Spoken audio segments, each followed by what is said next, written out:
You're listening to The Collected Podcast, bringing you stories that remind us who God is and who we are in Him. The Collected Podcast is a production of Collected Ministries. Follow Collected on social media at Collected Podcast, and be sure to visit thecollectedpodcast.com for show notes and additional content related to today's episode. Welcome to Season 5, Episode 19 of the Collected Podcast. I'm your host, Ben Biondo, and this week it is just me.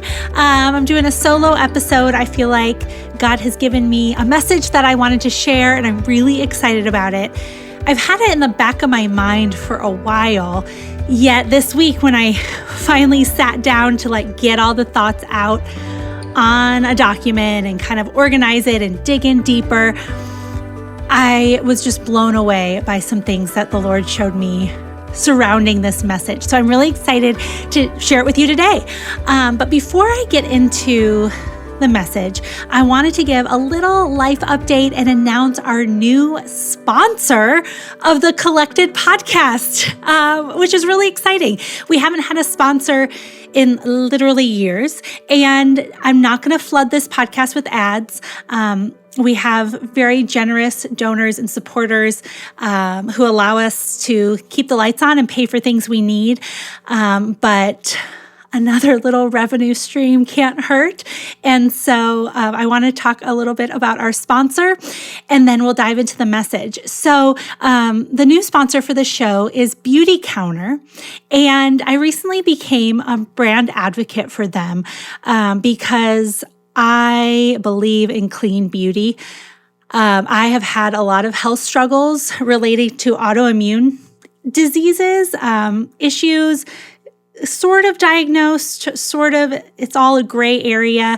And my symptoms and flare-ups look different from year to year, and you kind of never know when one's going to flare up. And so for about the past 12 years, I've tried to be very proactive in what I eat, trying different things with my diet to regulate inflammation or to just try and figure out what is going on in my body. And so another thing that I've really focused on is trying to use clean products and keep any extra toxins and chemicals out of my body, because I noticed that those had a really negative effect on me. So when I discovered Beauty Counter, 8 months ago, I started using them in November, and I slowly have transitioned my products. Once I use one thing up, I've replaced it with a Beauty Counter product. And not only do I feel better than I ever have, but I feel like my skin looks clearer and more vibrant than it has in a decade. So that's really exciting. Just to be a little vain, but honest with you here on the Collected Podcast. And so when there was this promotion to be a brand advocate, I figured, you know what? Why not? I could use the discount on the products, and maybe someone out there will want to give it a try too. So of course, there's no pressure to buy, but if you want to hear more, DM me. And any sales using the link in our show notes, 10% of those profits I will donate back to the podcast and the ministry to try, and there's kind of a separate fund for some updated equipment that we want to buy and just some things to keep the lights on and to keep the show growing. I'd love to add more to our own marketing fund to push more ads out there, so that not to you, but so that other people can learn about the show and start to listen and just hear what we're doing. So again, the link there is in the show notes. And if you're a first-time buyer, you'll get 20% off your first purchase. And again, 10% of all the profits will go directly back to supporting Collected Ministries and the Collected Podcast. So there you go. There is my sponsor pitch. Thank you for listening. And now let's dive into the message today. So Mark 6 is where we're going to camp out. And my church is doing a sermon series through the book of Mark. And this message that I heard about this portion in Mark 6 really, really spoke to me. And as I dug into it more on my own, I was like, yes, this is the summer message that we need here on the show. So Mark 6:45 through 56 is where we're going to camp out. This is when Jesus walks on water after feeding the 5,000. So as I followed kind of different rabbit trails in this verse, I became very excited to share it with you. We're nowhere near done with our study on all of the rich names of God from the Old Testament, but I'm excited for this quick little shift to the New Testament to learn a little bit more about the character of our Savior and Lord Jesus today. So let's start by reading this passage, Mark 6:45 through 56. I'm going to read this whole portion, and then we'll break it down verse by verse and see what we can learn. So, verse 45. Immediately after this, Jesus made his disciples get into the boat and go on ahead of him to Bethsaida while he dismissed the crowd. After leaving them, he went up on a mountainside to pray. Later that night, the boat was in the middle of the lake and he was alone on land. He saw the disciples straining at the oars because the wind was against them. Shortly before dawn, he went out to them, walking on the lake. He was about to pass by them, but when they saw him walking on the lake, they thought he was a ghost. They cried out because they all saw him and were terrified. Immediately he spoke to them and said, "Take courage, it is I. Don't be afraid." Then he climbed into the boat with them, and the wind died down. They were completely amazed, for they had not understood about the loaves. Their hearts were hardened. When they had crossed over, they landed at Gennesaret and anchored there. As soon as they got out of the boat, people recognized Jesus. They ran throughout the whole region and carried the sick on mats to wherever they heard he was. And wherever he went, into villages, towns, or countrysides, they placed the sick in the marketplaces. They begged him to let them touch even the edge of his cloak, and all who touched it were healed. That is the word of the Lord. So let's break this down and see what we can glean about the character of Jesus. And I want to start by breaking down kind of some of the other main characters. Obviously, in the story, we have Jesus as a main character. We have the disciples, we have the wind, and we have two key cities, Bethsaida and Gennesaret. And if you've been following for a while and heard my solo messages, you may have noticed this through line that I've become a little bit obsessed with geography in the Bible, and these beautiful spiritual lessons that we can learn from geography. So even if geography is not your thing, please stick with me. I promise I will try and make it worth it for you in the end. So verse 45 starts out immediately after this. So the logical question is, after what? Well, Jesus had just fed 5,000 people with only 5 loaves of bread and 2 fish. It's a very famous miracle in the Bible.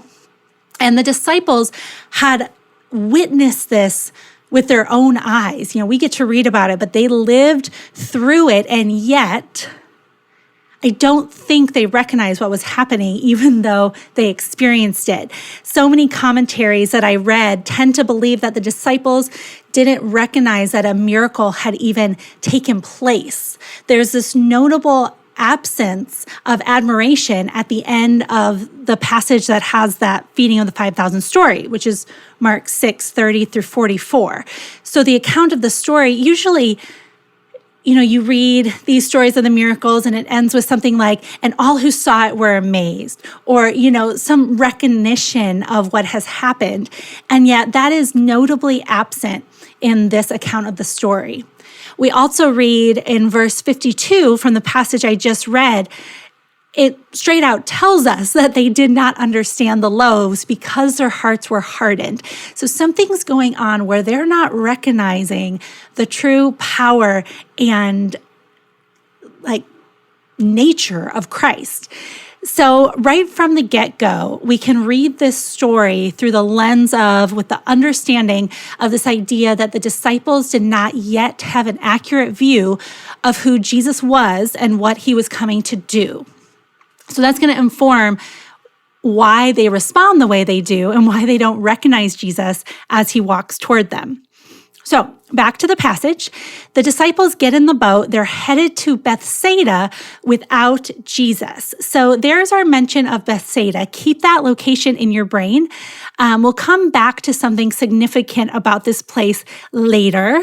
And a little spoiler alert, I think it's really, really cool. So the disciples travel on without Jesus, and Jesus goes to the mountaintop to pray.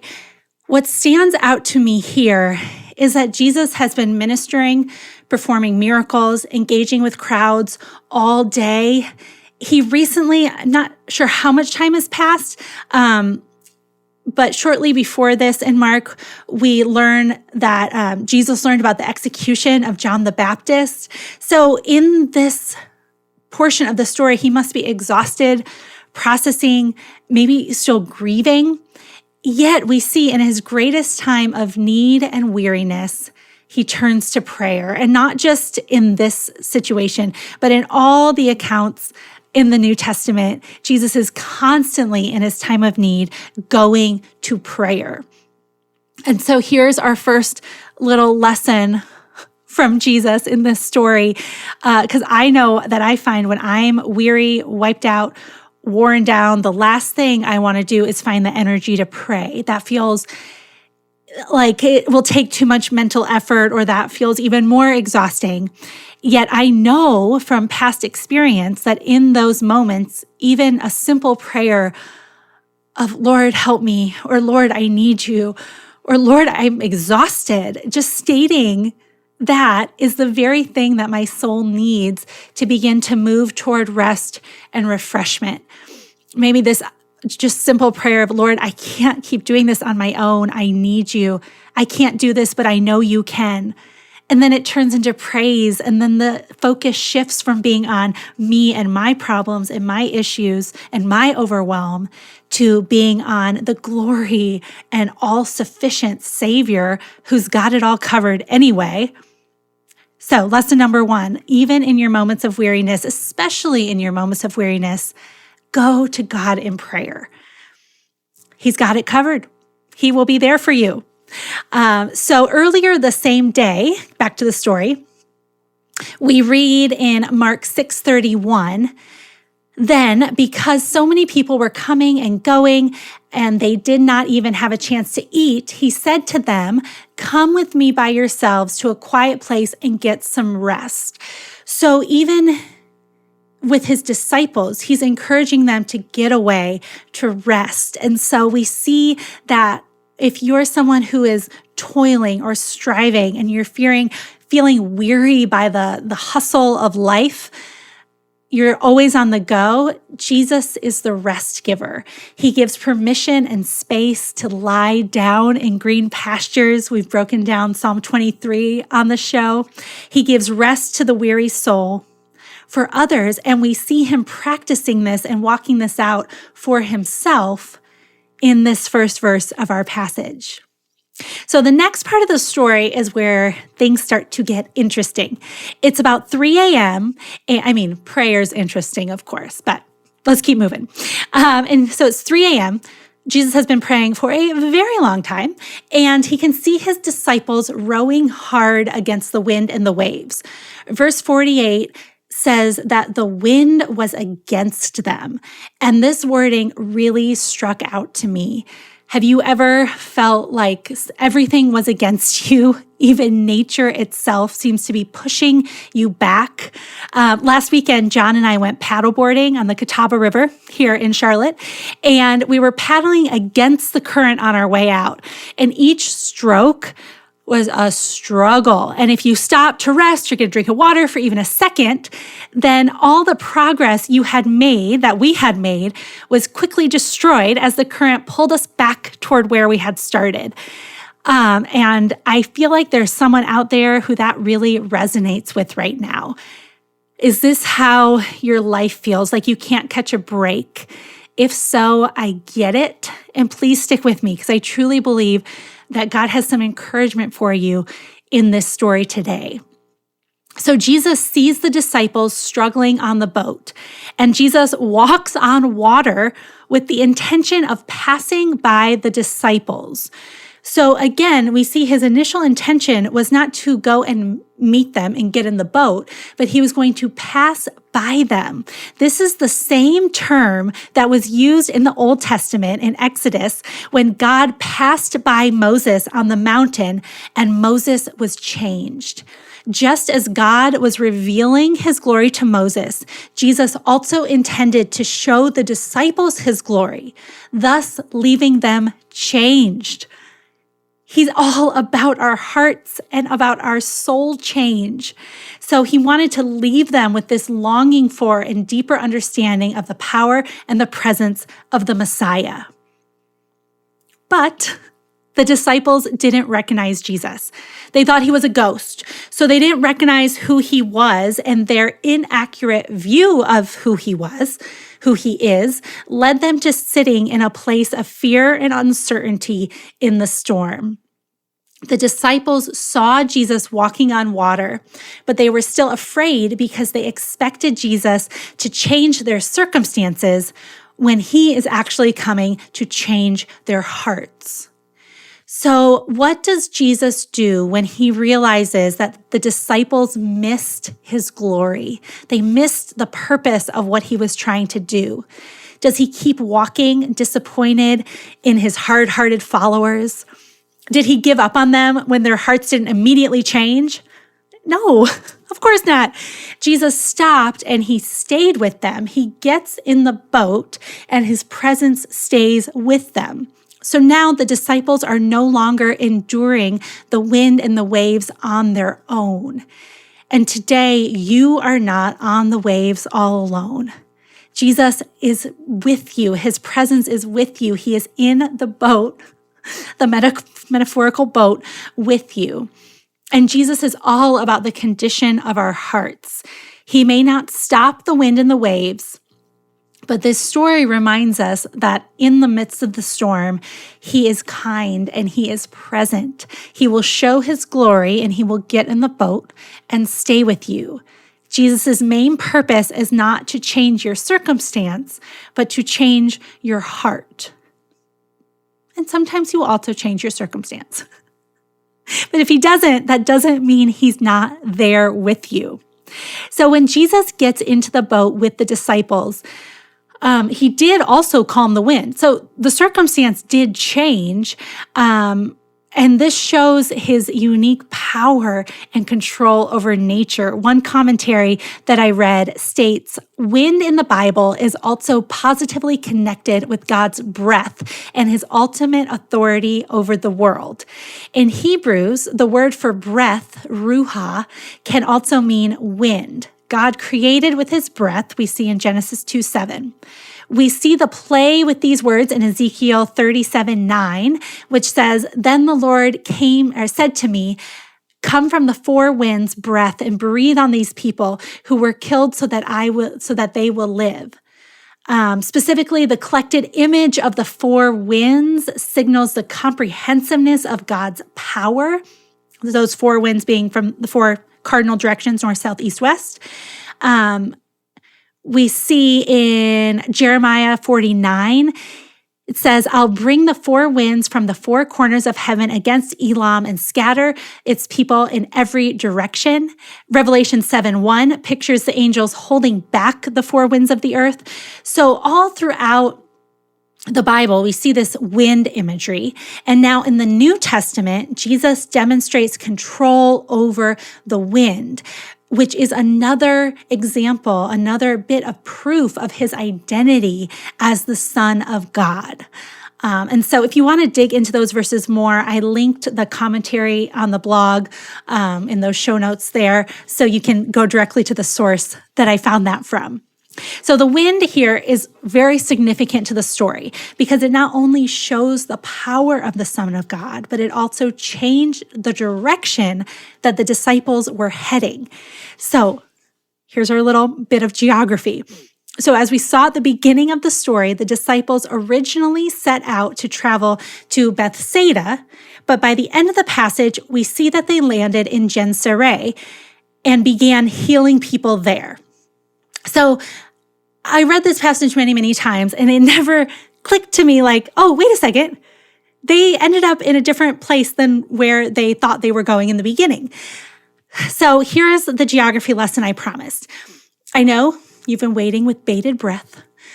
So in Luke 10:13-15, we hear another mention of Bethsaida. And Jesus says, "Woe to you, Chorazin! Woe to you, Bethsaida! For if the mighty works done in you had been done in Tyre and Sidon, they would have repented long ago, sitting in sackcloth and ashes. But it will be more bearable in the judgment for Tyre and Sidon than for you. And you, Capernaum, will you be exalted to heaven? You shall be brought down to Hades." That's pretty intense. But we see here that Bethsaida is now most remembered for its stubborn lack of faith. So that is where the disciples were originally heading. And miracles had taken place there. The people in Bethsaida had access to Jesus, had seen Jesus, and yet they still had this hard-hearted lack of faith, this stubbornness. In contrast, Gennesaret, as I was looking up information about this, I learned that Gennesaret means Garden of the Prince, Valley of Riches. It was known in the ancient Near East as the Paradise of Galilee because of its fertility and beauty. And it was in this place, this unplanned for diversion that the storm directed the disciples to, that Jesus and the disciples were met with people with fertile hearts, ready and willing to accept Christ, healing, the gospel, just all these things that happened when the disciples arrived, because the people's hearts were open and willing and fertile to hear this message. So here's our main takeaway. So often in life, the storms that seem to come up out of nowhere can chart us on a new path, right? We make decisions that we wouldn't have had to otherwise make, or maybe we meet people, we get opportunities that we never would have had otherwise. Even though the storm is difficult and painful, God can use it to get us in a different direction and to a new place that He has for you, a place of open-hearted healing, restoration, and miracles. And I believe that today God is trying to move someone from Bethsaida, a place of stubborn lack of faith, to Gennesaret, this place of fertility and beauty. And I pray that if you are in a storm, that you will allow God to use it to change your direction. And even in the storm, that you will remember that Christ will never leave you and that He offers supreme rest for your soul. So that is my little geography lesson for the day. And I hope you loved this as much as I did. Maybe this one was just for me, but I hope you are having a great week. And wherever you find yourself, whatever storm you may be in, look for glimpses of God's presence because He is there with you. He will never leave you. And that's it. I'll be back in 2 weeks with a guest again. Her name is Caitlin. She is an author, and I'm so excited to dive into her story. I interview her next week, and then it'll come out in 2 weeks. So stay tuned for that. And one more plug for Beauty Counter. If you want to check out those products and explore the website, there is a link down in our show notes and on the blog and the website and the Instagram. It'll be everywhere. So feel free to reach out to me if you have questions about that. And I'd be happy to talk your ear off more about my favorite products because I am a believer in them just for my skin. So I hope you're having a wonderful week and we'll talk to you soon. Bye. Thank you for listening to the Collected Podcast. Please be sure to subscribe, rate, and review. And if you like what you've heard, we'd love it if you'd help spread the word. Check back here for new episodes dropping every other Thursday. You can follow along on social media at Collected Ministries.